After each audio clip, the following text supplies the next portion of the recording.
Welcome, friends, to What is Worship? Today, I am joined by my new friend, Malcolm, and I would love for you, Malcolm, to tell us a bit about yourself. We met in Nashville a couple of years ago before the Mhm. pandemic in the context of integrity, vintegrity meetings.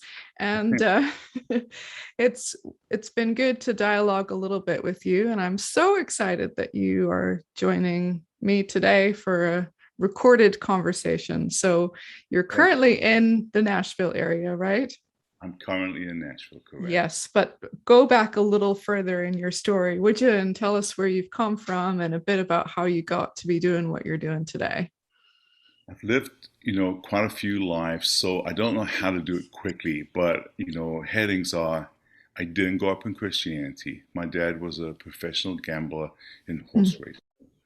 First Christian believer in my family. My dad was my first convert.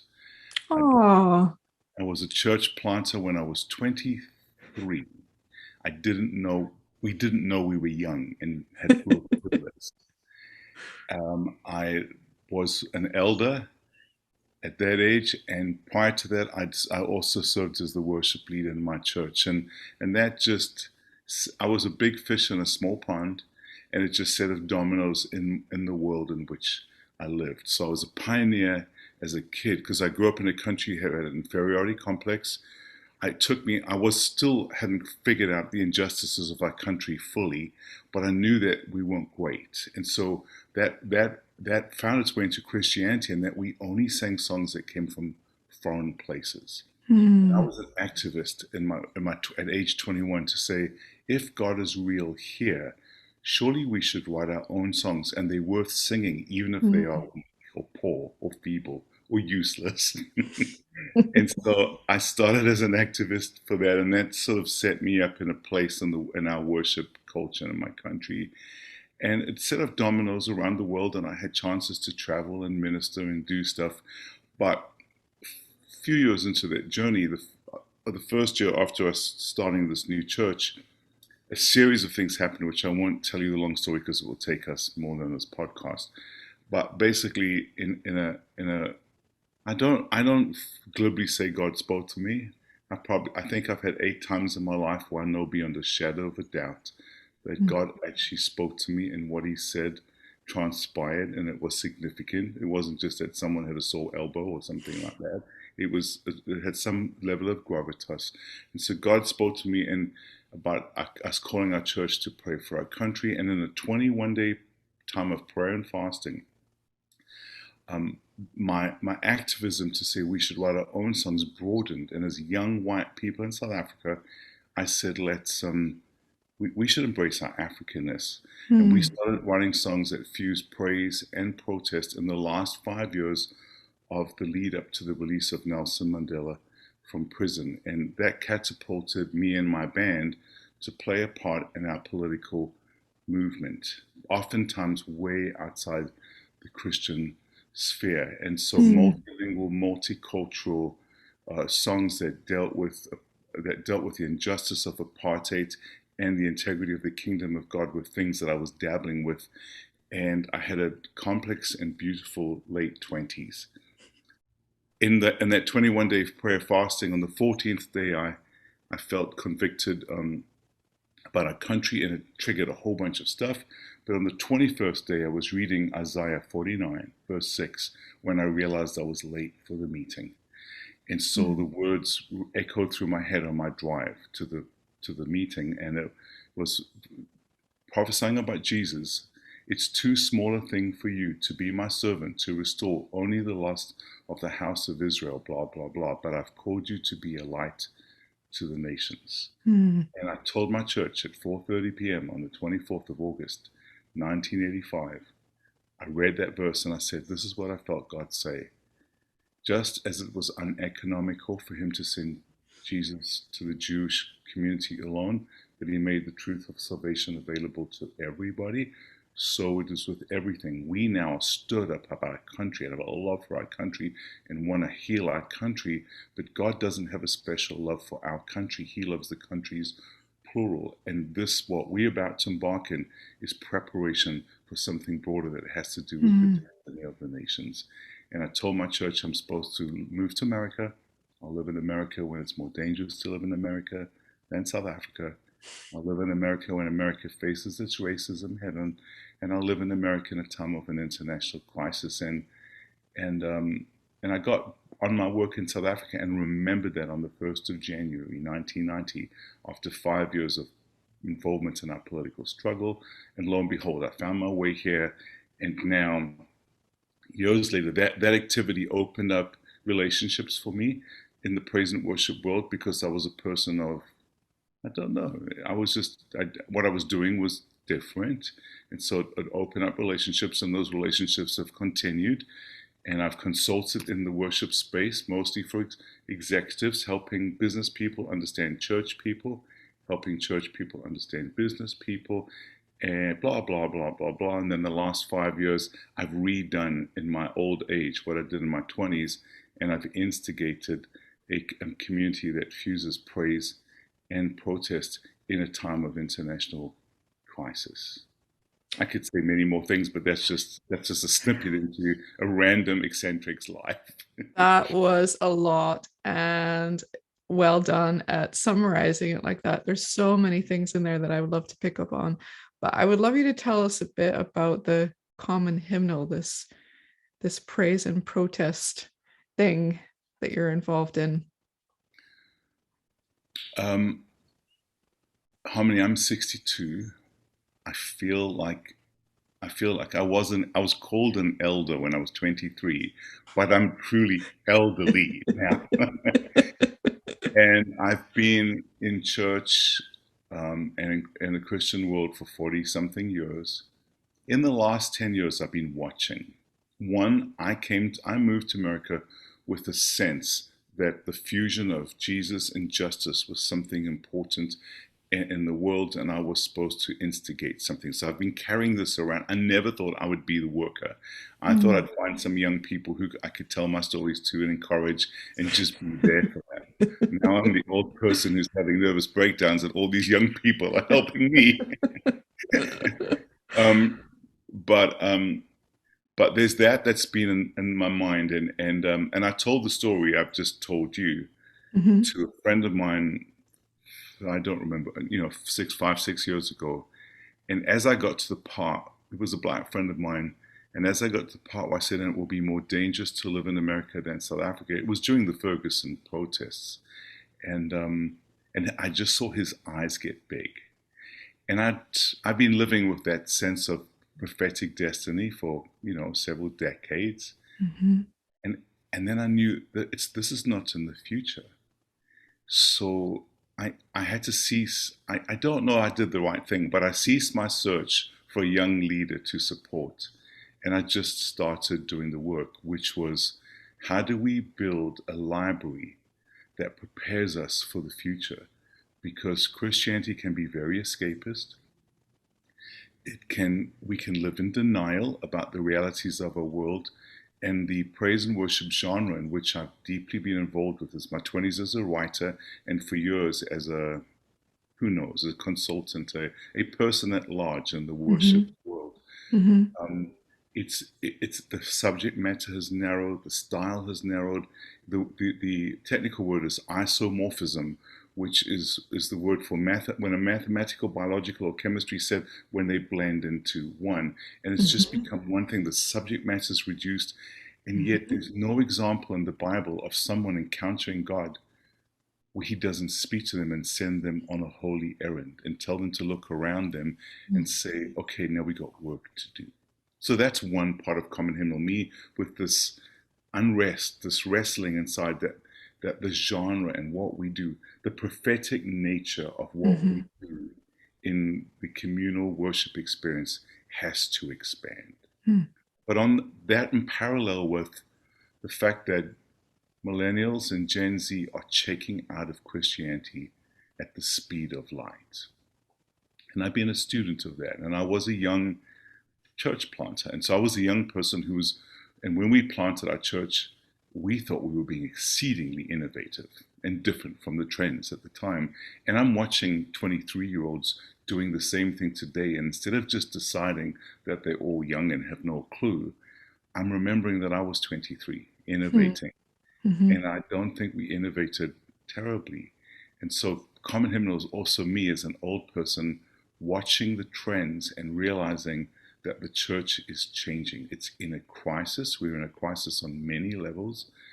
And I don't know what we're going to become. I don't know what Gen Z is going to innovate, but I suspect that what we have will become a niche in the future, and there's going to be new expressions of community. And so Common Hymnal, parallel to to trying to broaden the prophetic nature of what we sing and talk about, is also trying to prepare us um, for a future when Christianity changes shape somewhat, and thinking Mm-hmm. about how do we share ideas to prepare us for that future.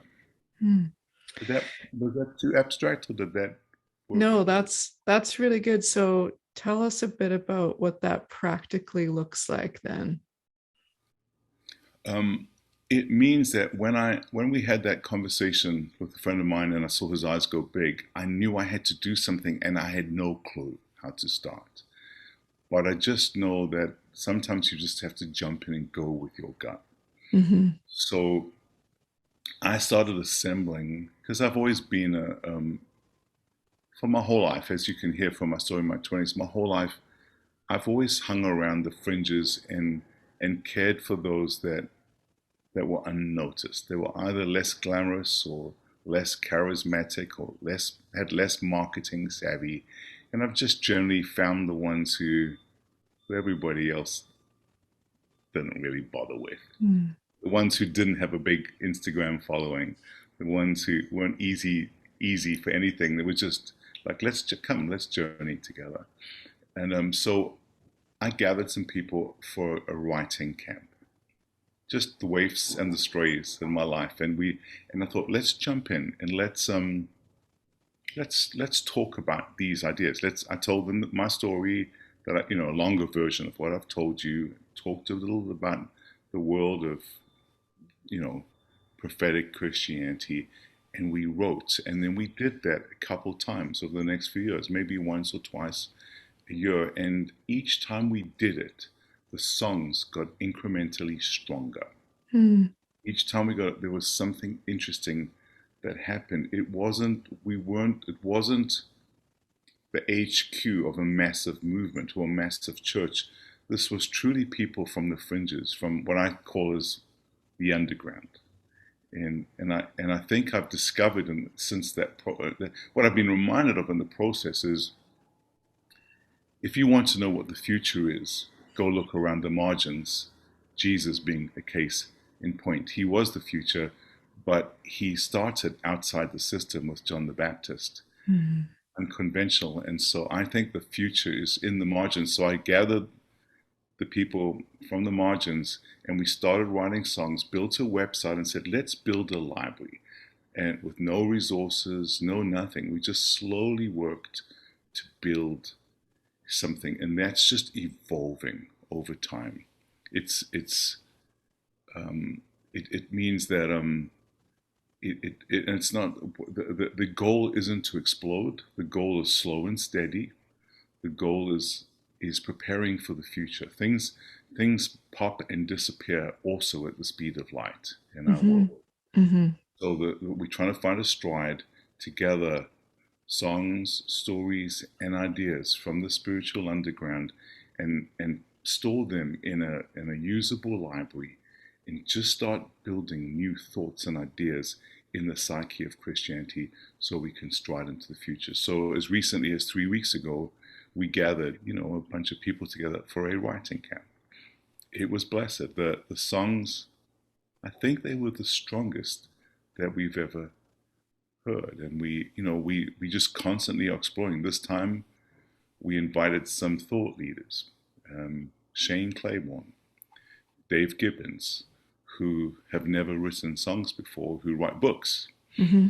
and do stuff like that, and we put them in a room with some beautiful songwriters, and we probably should have taken a couple pictures of their smiles and the ongoing communications, because they never knew that they never experienced that experience. But Mm. what they brought was gravitas and thoughtfulness. So we're constantly just exploring different things to try and find out, help build a body of material that's really helpful for people wanting a prophetic spirit in their Christianity and not just be stuck in cliches. Hmm. So, can you tell us a little bit about maybe some of the themes or the kinds of stories that are emerging in the underground, as you call it? I think I think that, prior to Jesus, Plato, Platonic dualism basically separated the sacred from the secular, and that's plagued Christianity. And all of us, in different degrees, have talked about that, heard about that, read about that.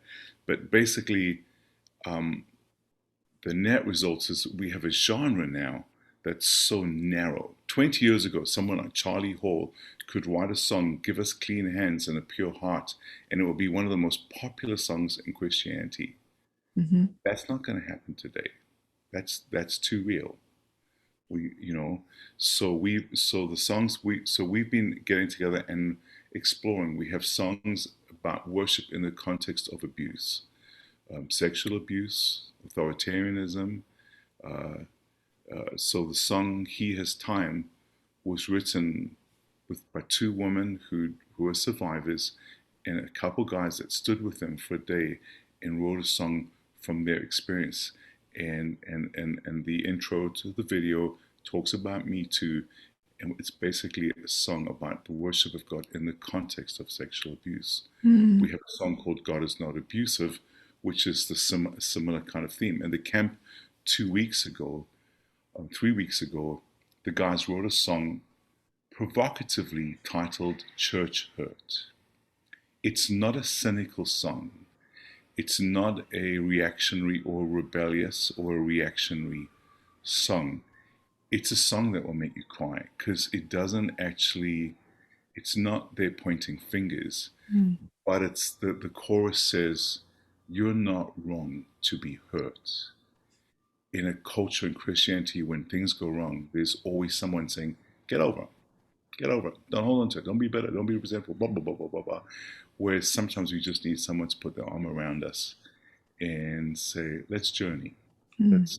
Let's so we've written songs in the context of abuse. We've written lots of songs around the themes of racialism, racial issues, which is also a chronic form of abuse. Mhm. So the song How Much Longer just is a song which we cycle out every time something weird happens in our society, because we just cannot believe the predictability of racist things that are happening in the world in which we live. The song Rose Petals is a song about police brutality, about the unnecessary loss of human life. And it basically celebrates the beauty of human life. We have a world that talks a lot about being pro-life. Only one, it seems to be only worried about the dignity of life before people are born. But after people are born, pro-life doesn't seem to be as important. Even the way we've handled the virus, it's fascinating to listen to the language in the world. And so we've written songs about those matters, whether it's environmentalism. We wrote one the other day, the camp the other day, the guys wrote a song. It's an Afrobeat, hip hop kind of song about capital punishment. Wow. Now, not these are not all worship songs, and we can, I know our subject is what is worship. So, but can I can I ask the question, what is worship, and can I? Yeah, dive in. Dive in. You beat me to it. I was going to ask you, you just fire away at you ask and answer the question. How about that? Let me pump it at this point in time. I didn't grow up in church. As a 17-year-old, I went to a Catholic charismatic mass, and I heard someone speak in tongues in Latin, a language which I had the best teacher in the world, and I had a fairly large Latin vocabulary, and he wasn't speaking in Latin, and it was fascinating to me, and that set me on my journey. Mm. But I didn't have a frame of reference for worship.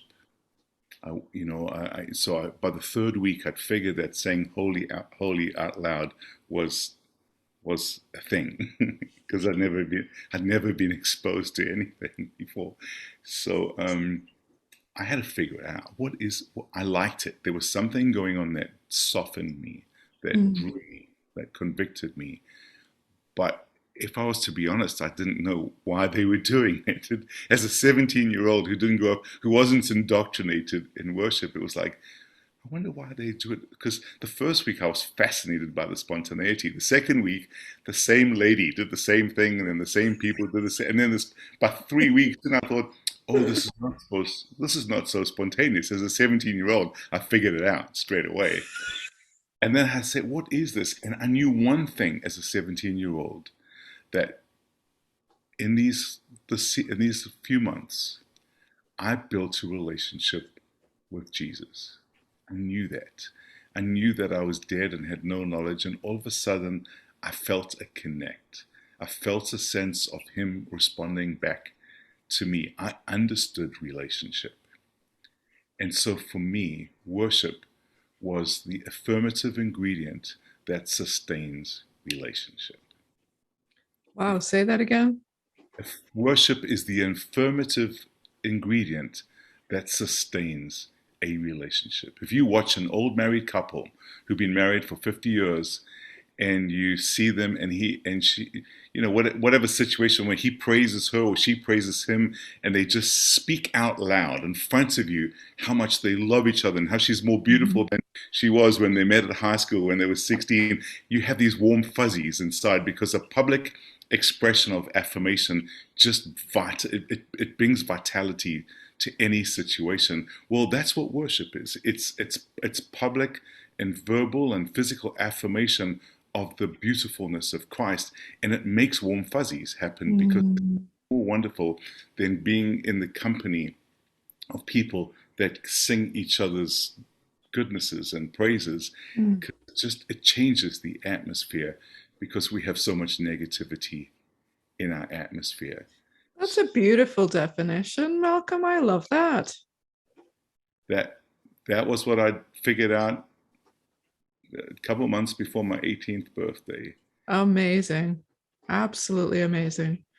So then when we say what we sing about what we do, somehow becoming harmony, it just becoming so narrow.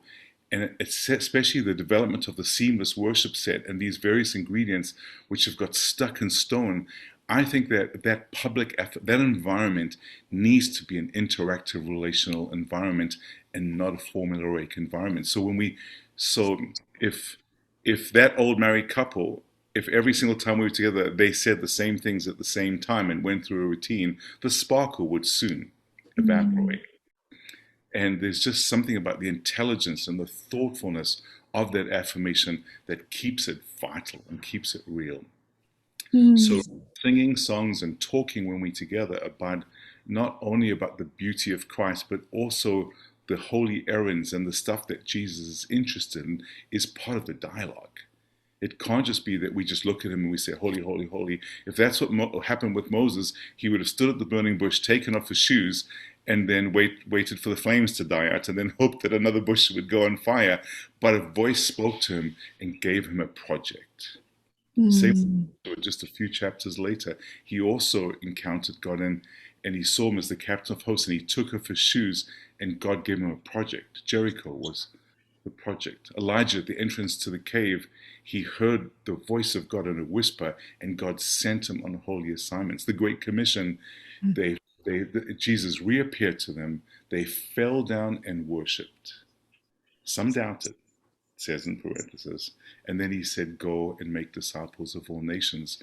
The every biblical example of people affirming and saying, "You are the Christ, you are God," results in that God responding to us and saying, "Have you noticed that your neighbor could do could do with a visit. Have you, blah Mm, blah blah blah. So the when worship is an affirmative environment, an affirmative get together, an affirmation get together, it lends itself to all kinds of opportunities, and they all feed back into each other.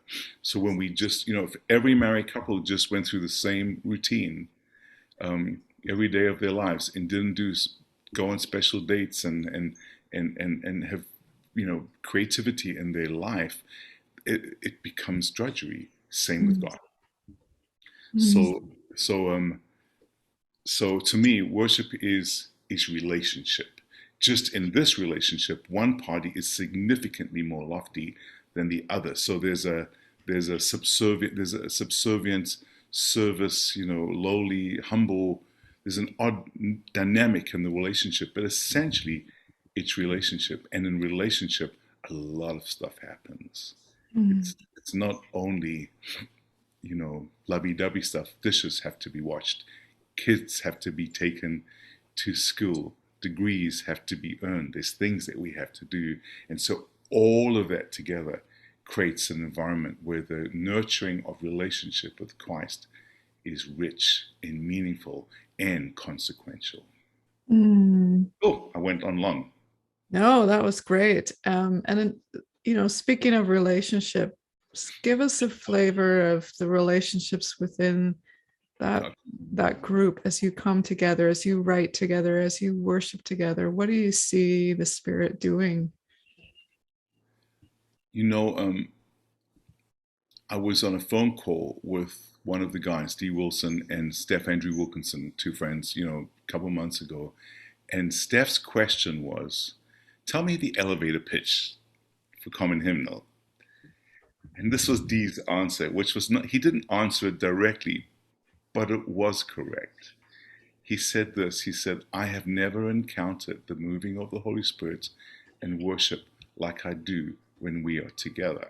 Mm, Um, common hymnal is, I've tried to be careful. I don't know that I've done great. I don't know that I personally am a proper leader. I've never felt the warm hand of God on my shoulder saying, Sonny boy, I want you to be a leader. I'm an old school kind of prophetic person, and I'm best when I'm supporting real leaders. In this instance, I'm the instigator, and I feel the void very, very strongly.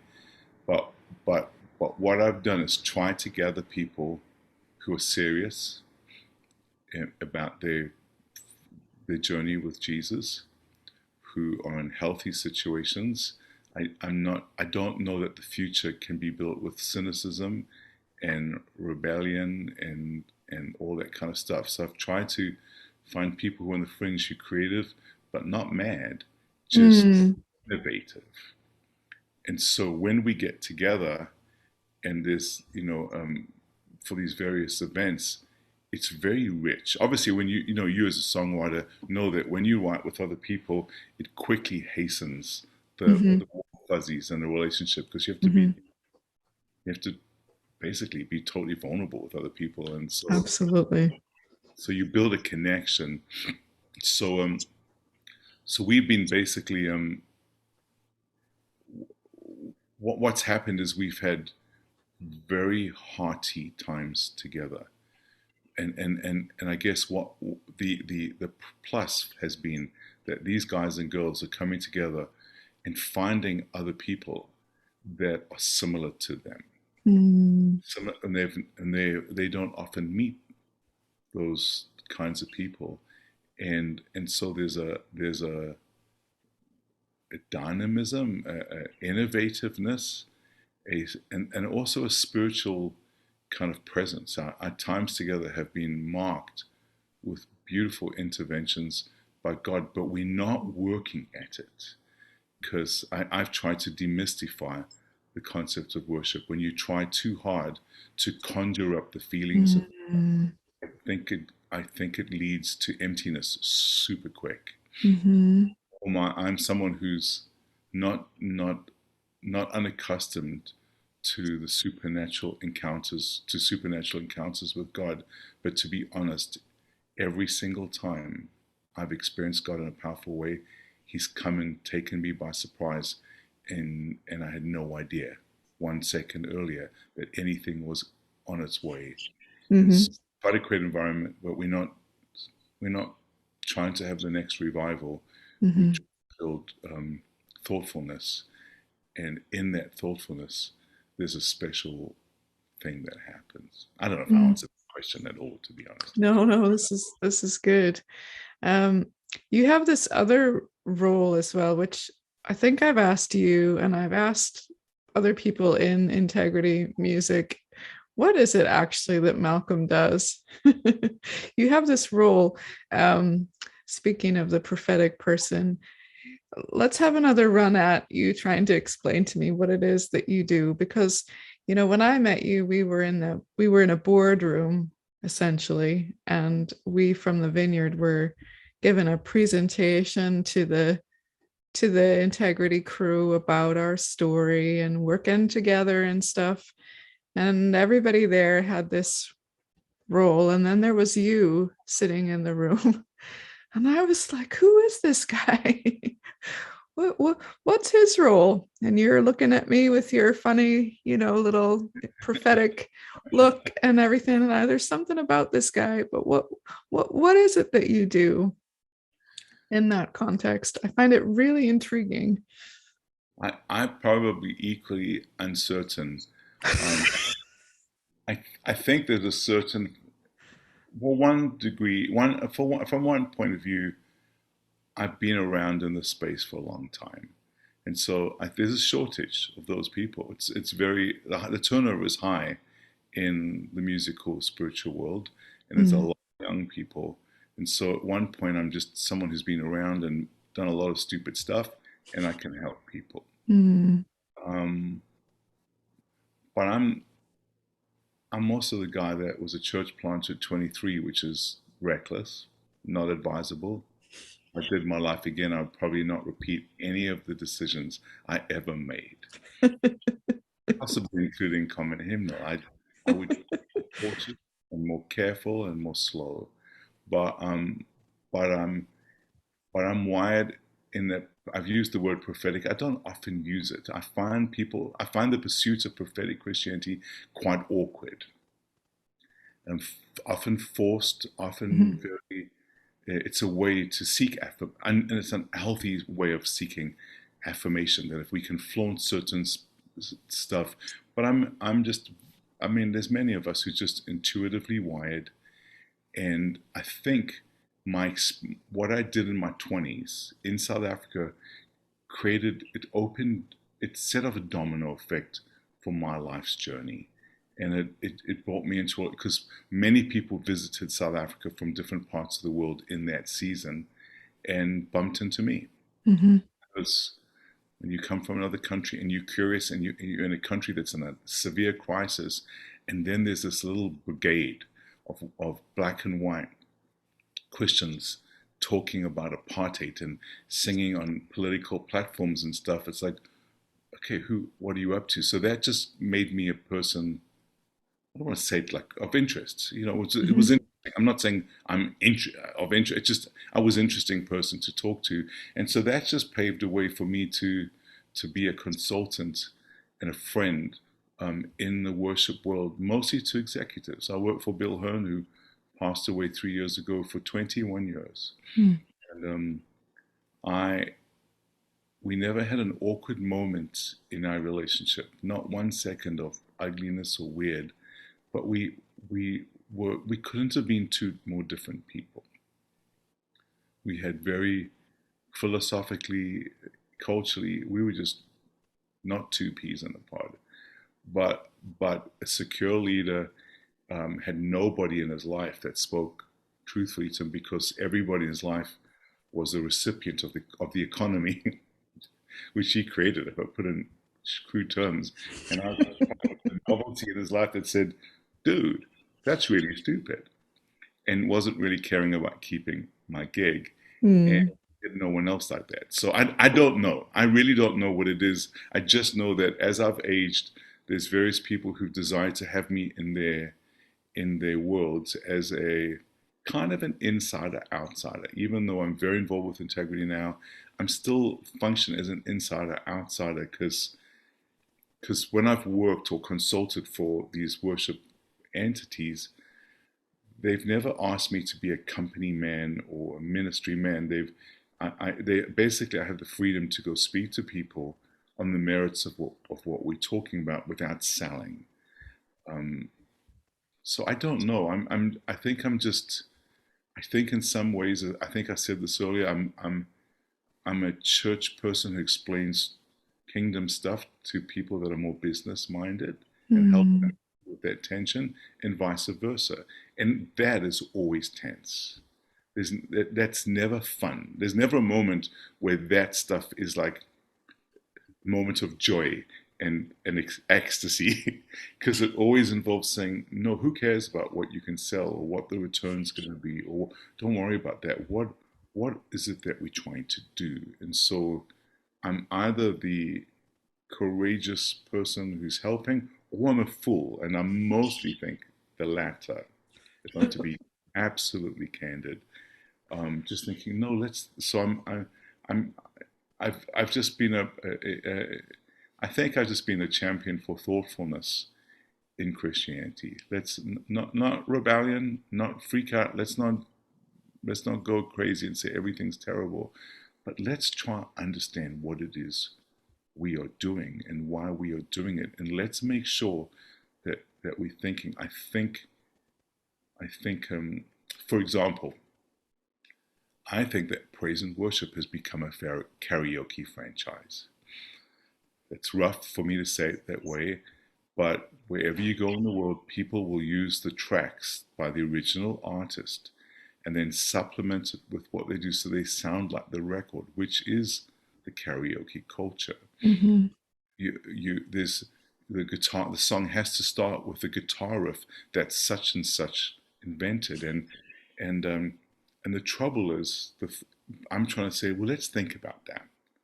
We're talking about the gravitas of the kingdom of God, but there's no gravitas in karaoke. It's a cheap form of entertainment when you can't afford movies, you know.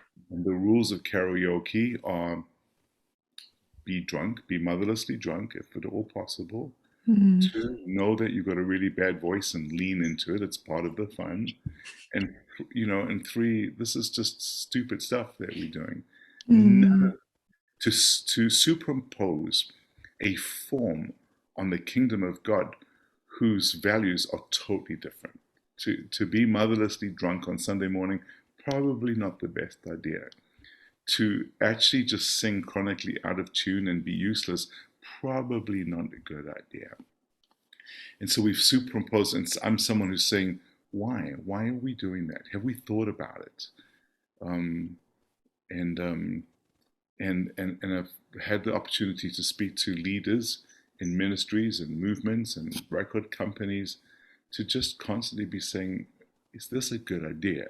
Mm. So with my work with integrity recently, um, I proposed this a couple of years ago. I said, I've been around in the contemporary worship movement since, well, I was a little bit of, I only became a Christian in '76, and we were kind of 7 years into the journey. David and Del Garrett made the first contemporary worship record in Auckland, New Zealand in '69, scripture and song. Um, and and I became a Christian 7 years later. So, but I've journeyed through. But the emphasis, the inception was the moniker or the banner intimacy, which as the Vineyard you're very familiar with. So Yep. we moved, instead of singing "A Mighty Fortress Is Our God" to singing "I Love You." Totally different approach. And for 30 odd years, intimacy was the banner for this genre. In this last season, I'm trying to alert the leaders. Have you noticed that the emphasis has moved from intimacy to intensity? Mm. It's not so much "I love you," but it's, I'm going to worship you more. This is how I'm going to worship you. I'm going to be even more zealous. And yes, there's a verse with David, I will be more undignified. And there's a certain moment and a certain story, which is not to become a cliche or a routine for life. We don't make routines out of of stuff, but the emphasis has moved. I first studied the CCLI charts in 1996, I believe, or 7, was the first time I looked at the songs that were sung in church and made notes. The first time I looked at it, the first song that was a song of worship, an affirmation song saying, "You are the Christ, you are Lord, you are holy," was number 68. And it was Eddie Espinosa's song, "You Are the Mighty King, the living Right. master of everything." Number 1 was, Mm. "Lord, I lift your name on high," telling Mm. about what I do. Number 2 was, um, "As the deer pants for the water," describing the desire that we have. It was an informative piece. Mhm. Number 3 was, "I will enter his gates with thanksgiving in my heart." Once again, talking about my contribution. Number 4 was, "Give thanks with a grateful heart," giving an instruction. And I had to go all the way. I think it was 68. I don't remember that part accurately, but it was in the 60s or 70s that I found a song that said, "You are Lord." Mm. Over the next 20 years, that has intensified, and you can just look at the songs that are in the genre, and the emphasis is that was never ever the original idea. Our contribution is not our worship. Our worship is our surrender. Mm. So I brought to Integrity Music, can we actually infuse, can we think about this? Can we tell the story? Can we say that there's intimacy is very, very appropriate, very valued. A moment of intensity can be very important to just say, man, I'm going to give it my all. Mhm.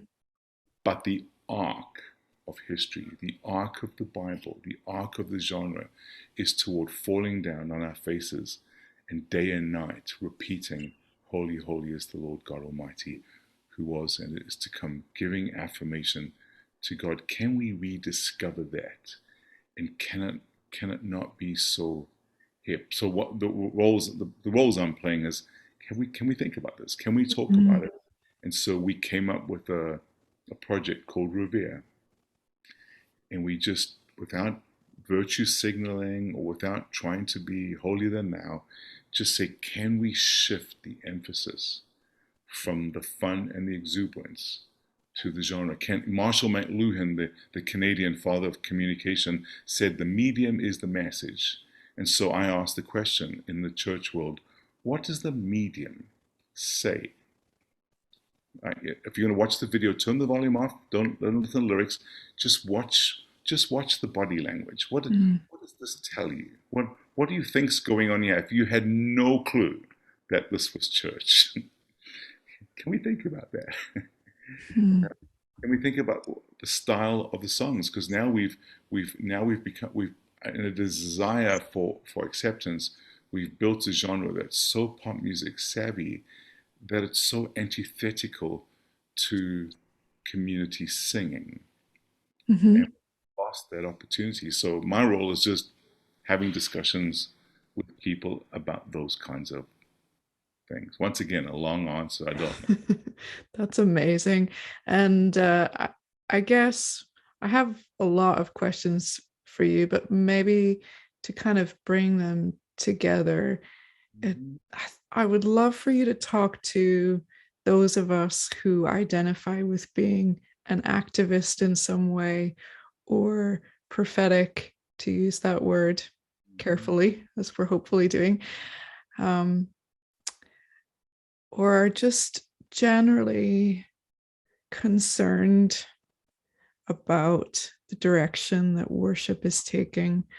Maybe some of us haven't always handled ourselves really well. You've been really consistent in talking about a hard attitude, a posture in all of this, about not being angry, not being rebellious.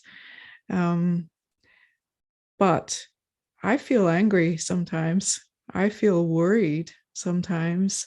I feel not listened to, not heard with the questions that I have, even about things like backing tracks, because that's an unpopular, like, worship leaders that I talk to about that. It's not a conversation that anyone really wants to have. So could you speak to those of us who will listen to this and identify with your story and what you're doing in your role that is so hard to define, but you're obviously trying to respond to not only what the spirit is doing, but what you're seeing around you, and you're keeping your heart sweet, and your you're honoring the people around you. The way that you're talking, your tone even is very gentle in this conversation. um, it's not easy to stay in that place, though. At least I don't find it easy. So would you in the last few minutes that we have with you, would you just speak to those of us in that position? Let me think for a second. I think I don't know that God needs much from us, but there's one thing that He absolutely needs: a hungry heart. He, until we hungry, we just do our own thing. And I think hunger uh, is a seedbed for innovation, curiosity, and for learning. And there's in several times in recent weeks or recent years, or my life, to be honest, when we have these kinds of discussions, people are saying, okay, well, give us three things we're supposed to do. And my answers are always disappointing because I'm just saying, no, we can't just prescribe. Then we're just doing that. We're repeating the same thing. What we have a shortage of in our faith is curiosity and hunger. Hmm. And when the salt of eternity is poured out on us and we become crazy, crazy thirsty, we will innovate and we will find stuff to do.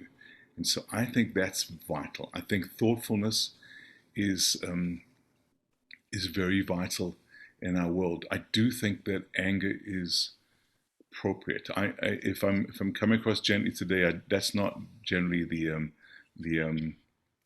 I think I'm a kind soul, but I'm a thoughtful soul, and I'll Hmm. speak my mind, and I will never be fake. And one of the things that Christianity leans towards is having to say the right things outside so that you can be okay. And I think there's a generation today that don't want to do that anymore, and Right. it's revealing itself in really ugly ways. Just look at the national discussion. Just get on a plane in America. People are punching and hitting people and young people. Hmm. I've flown 4 million miles. I've never been in a plane where someone's hit someone. And now every day in the news, someone is attacking someone, pulling up their hair and cussing them. I'm glad I don't live in America. What is going on? Um, I think that there's a need, when I say worship is karaoke, how many it is. I'm not just being, stupid or mad. We have to think about that. Leaders have to think about it. We have to, you know, we have to just be thoughtful. I am. Oh, I don't know what else to say. I think we have to guard our attitudes and thoughts constantly, but we can't be so fake or so concerned to appear to be Christian that we actually don't think about real stuff. And that's why I've personally, at this stage of my life, am tending towards hanging around the fringes or young people or what I think is the underground people who are not in the mainstream, because we know who's the mainstream. We know all the players in Christianity that have built a platform, and we watch them and we see the pattern. We see how they climb up, and then we see that something happens and someone does something wrong, and then boom, they're gone. Hmm. It's again and again and again. And so when we read a book like Jesus and John the Baptist, if you've heard of that book or read that book, um, what a wonderful, not a wonderful, it's a wrong word, what a thorough summary of just the debacle and the clumsiness and the fragility of Christianity. Mm. So we need to find something new. I think church is changing, and I think we need a lot of people who are older, who've been around, who are not just checking out, but want to check out. I think who want to say, what is this? What are you all on about? What is going on? This is not real. And we need some of those people in the race all the way to the end, um, encouraging these young people, telling our stories, telling our journeys, and then instigating activity that would open doors. My project in my community in my 20s, our interest in singing worship songs that dealt with injustice and the fact that we were who we were opened up doors outside of Christianity. We were put on bills with the likes of Eric Clapton and Ziggy Marley. We were booked into events that were outside of the Christian subculture. That's class. And I think that when that thoughtful dynamic is there, it's going to blaze a trail. We don't need to just blaze a trail and be popular. We need to blaze a trail in a way that's really transformative for society. That's another subject for another day, because that's my Thanksgiving weekend's ponderings, if I'm going to be honest. Right. But I think that we need a Christianity that that addresses and is really real in our world, and is not just so subculture that it means nothing. I don't know if once again, I don't know if I did good there. I know that we need, certainly all generations, we need every culture. There's a beautifulness what happens when different cultures come together, because we all bring a different thing to the table. I mean, one of the reasons I've had an interesting job, think about this. I'm South African, and I worked for 15 years as the mediator between what was EMI Christian Music and Kingsway Music in England, who had a joint venture called Thank You Music, and I was involved in helping negotiate that deal, and I was the midwife and then the marriage counselor of this partnership between a very influential project in America and a very influential project in Britain. I was paid professionally for 15 years to be the go-between, because it was too hard for white English-speaking Americans to understand white English-speaking Brits and vice versa. So I was from a colony, lived in America, and it was easy to give me some money, and then after the meeting say, now what were they talking about? And then I'd say stuff, and then the parties, the execs would say, where do you get the stuff from? But they carried on paying me. Amazing. Because each culture is so vastly different, and when we can cross-pollinate our life experiences, there's a richness. Richness that project was very catalytic, alongside with what was happening in the Vineyard. There was a whole bunch of things that happened in the late 90s. It was very catalytic, but it was the combustion of these totally different cultures that created something interesting. Unfortunately, today, diversity is monetizable, and diversity can become a commodity, and I'm not an advocate of that. You'll never hear me use the words diversity, unity, or racial reconciliation, for example. The pursuit of justice is important, and it will lead to diversity and unity. But just the commodification of diversity is once again, can be very fake. It can be very popular. It can be very successful, but it doesn't guarantee the transformative ingredients that I think exist in the real kingdom of God to actually make change in our world. Wow, there was a lot in that as well. I think one thing for us, those of you in the Vineyard, let's cultivate that curiosity that Malcolm is talking about. I think that's a good word for us. And that's actually, I don't know if you remember, Malcolm, but that was a word that you had for us when we went out for that coffee after that boardroom meeting, you spoke to us about curiosity. And I've never forgotten that. And actually, I think 3 times today, someone has said something to me about curiosity. So maybe it's just for me, but I feel like it's for more than just me. We need to cultivate that curiosity. It's also a great antidote for the fear and the anxiety in our culture right now, if we can just cultivate that curiosity. And for any of you that are activists and prophets or whatever you, however you describe yourselves, if this has triggered something, reach out for community. Send me an email, guys. Don't be sitting there by yourself. I think one of the things that Malcolm is highlighting is the need for community. These guys coming together and sharing their stories, sharing their songs. We're not supposed to be doing this alone. And I think if we're going to make it for the long haul, we need each other.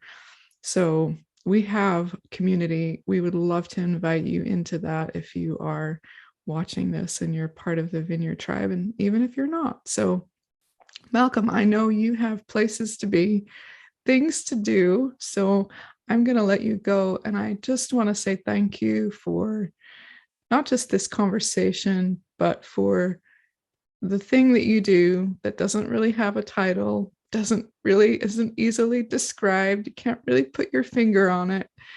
And I just love that. And I just want to encourage you to keep at it. And I'm so grateful for you and people like you that have stuck at it for years and years. So thank you for being that father figure in worship, crossing denominational, racial, generational lines. It's really beautiful. It's definitely made an impact on me. I so appreciate it. And so thank you for taking the time to chat to us in the Vineyard about your story. Thank you. That's so kind. Thank you.